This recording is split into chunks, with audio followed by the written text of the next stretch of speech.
Hey guys, I think you're going to get a kick out of this one today. Enjoy. Be Me. It's a 5e homebrew campaign, and I'm DMing for once. The party has a rogue, a sorceress, a barbarian, and a ranger. There is a distinct lack of a tank and a healer. Seeing the overwhelming squishiness in test sessions before the plot, and before the characters have any strength, I decide to introduce a DM PC that can phase out as the plot progresses, and as the characters are less squishy, or when one of them dies and has to reroll. I then decided I would put a twist on an age-old story. The party was following up on a bounty to clear out a local orc camp. The rogue, due to perception, picked up on a rumour that the last sod that volunteered never came back, and that it was a damn shame. He figured it might be a rescue mission, and an obvious plot hook, and these players love a good story as much as I do, so off they went. The party makes decent progress into the stronghold, and into a blood pit sort of arena. Sitting in a cage is a younger man, which I described as Geralt of Rivia if he had been born in a kind world. Not a rugged hunter, but just a bright-eyed, paled-haired, noble-looking dude in chainmail, sitting in prayer. They meet Werner. The party is surrounded in the blood pit. The chieftain comes out to gloat, prepared for the slaughter. Then the pretty boy Werner calls out from the cage. "I challenge you, chieftain." Proper character introduction time. "I will stand with these four against you and your choice of champions, for honor and power." I figure it is a good way for them to learn to operate as a team, and so the chieftain and his two lieutenants open the cage and square off against the party with their new paladin buddy. The barbarian and ranger steal the show with some rule of cool crits. For those listening, rule of cool is the idea that the DM temporarily breaks the rules of the game to allow something really interesting or fun to happen, based upon that it would make for a good story. Werner makes the killing blow against the chieftain. It seems he follows the Oath of Vengeance. The party gets to looting, and Werner declares, "Your chieftain and his lieutenants lie dead by our hands. You are to leave these lands. But should you seek to reclaim glory, march west. The Shieldbreaker tribe awaits you in the shadow of Mount Cursed."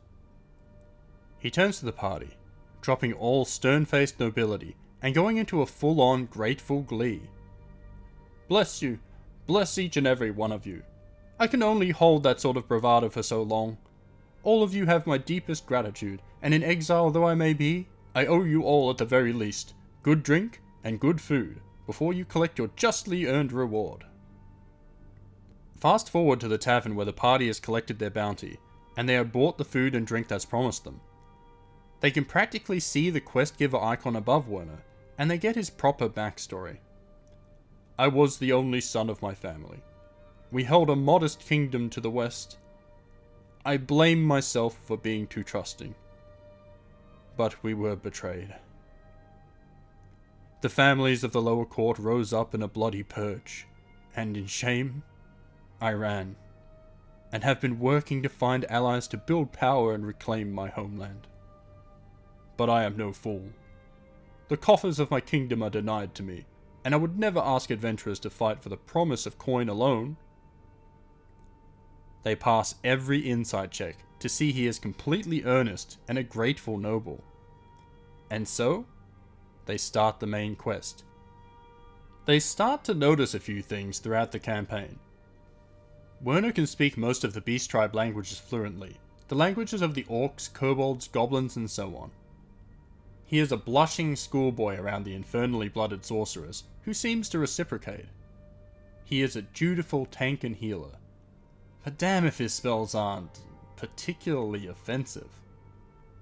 He makes a habit out of trying to gain control of tribes and groups, rather than outright destroying them. He reveals as they approach the outskirts of his kingdom territory a few months later that he has been at work for a few years doing that. But now it's made much easier because he has new and trusted friends at his side. The bestial army is awaiting their war chief south of the border. He has some nice darkened plate armor, and adorns a wicked looking helmet. I gained the allegiance of these tribes by honouring their traditions, and if it is their tradition for the one who gathered the army to wear this helmet, I shall not disrespect them in such a manner. The party realizes they're going to storm a kingdom with a dark-plated paladin of vengeance who had an orcish army at his side with the intent of seizing the throne. The rogue finally asks, "Wait, are we the bad guys?" An insight check again reveals that Werner sees them as his best friends from the bottom of his heart. "My friends, I know the thought of war is terrible, and with luck it shall be done quickly. You have helped me get this far. Will you stand with me still?" The party deliberates. He's been nothing but good to them, plus he is a general bro, and has been keeping the orcs from doing things such as pillaging villages. So the ranger says the damning thing.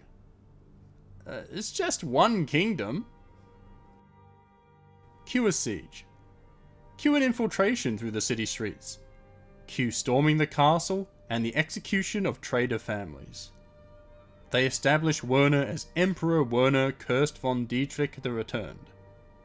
Werner embraces the party as noble heroes who restored him to the throne.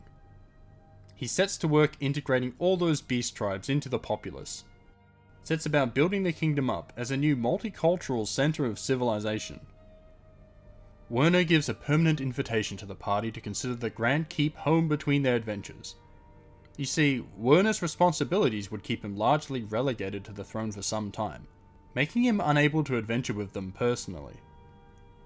So the party has a new home base, it's strong enough to go solo, but Werner always has jobs for them in the name of security and safety, and always paid more than fairly.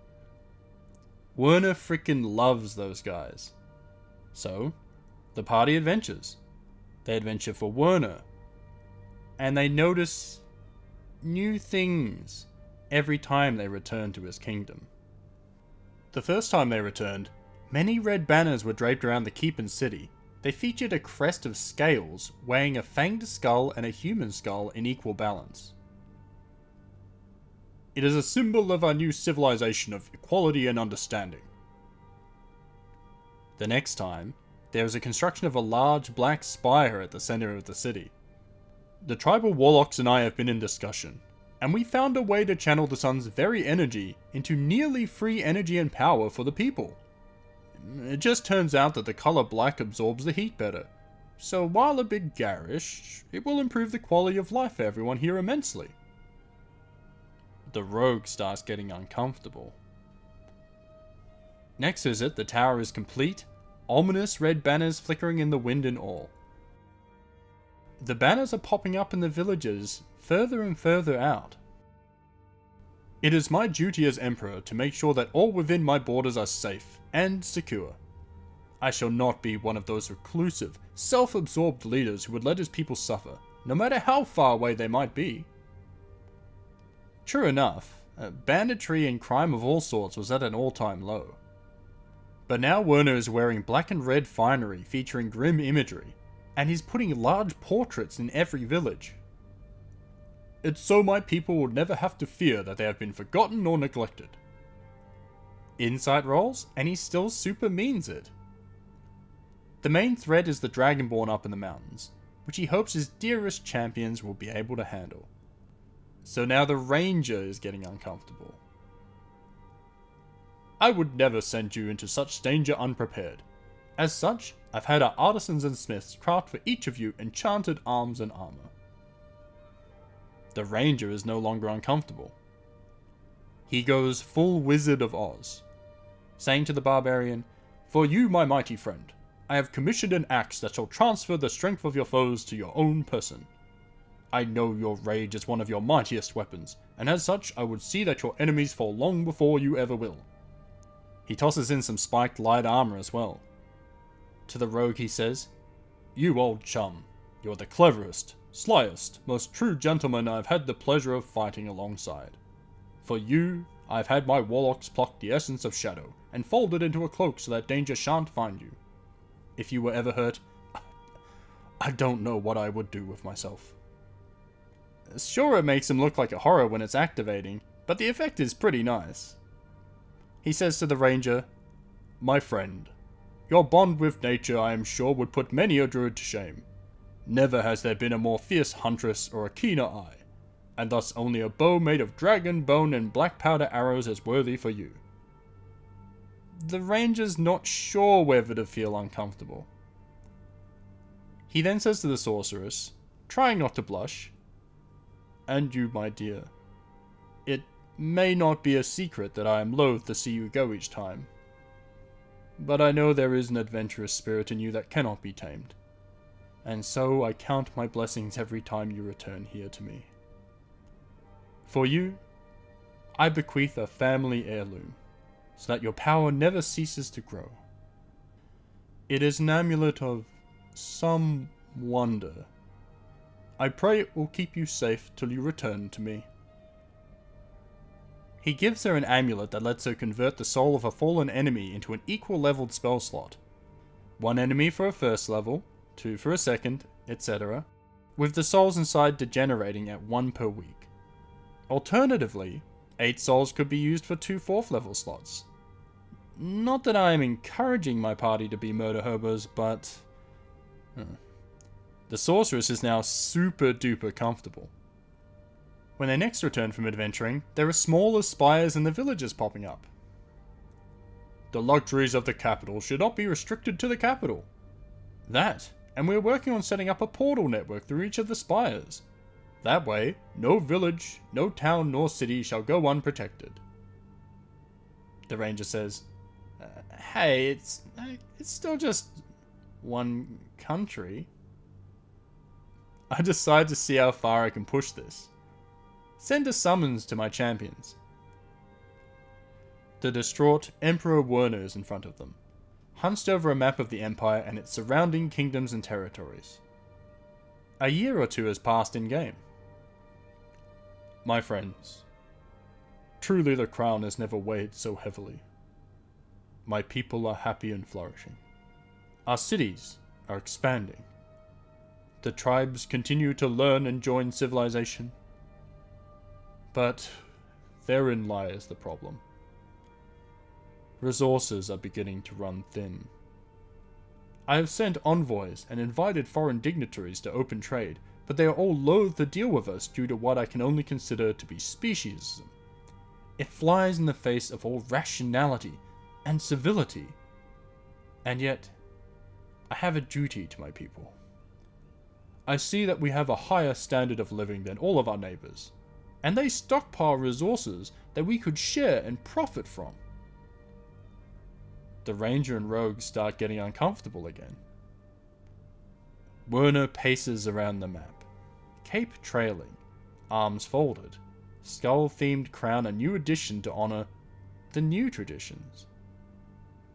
"I have purchased the acquisition of copies of ledgers, and I know there is more than enough for everyone if they would only trade, and yet I refuse to let my people down. So I ask you, my friends who I trust as family, which of my neighbors should I spread my reach to first?" The party deliberates.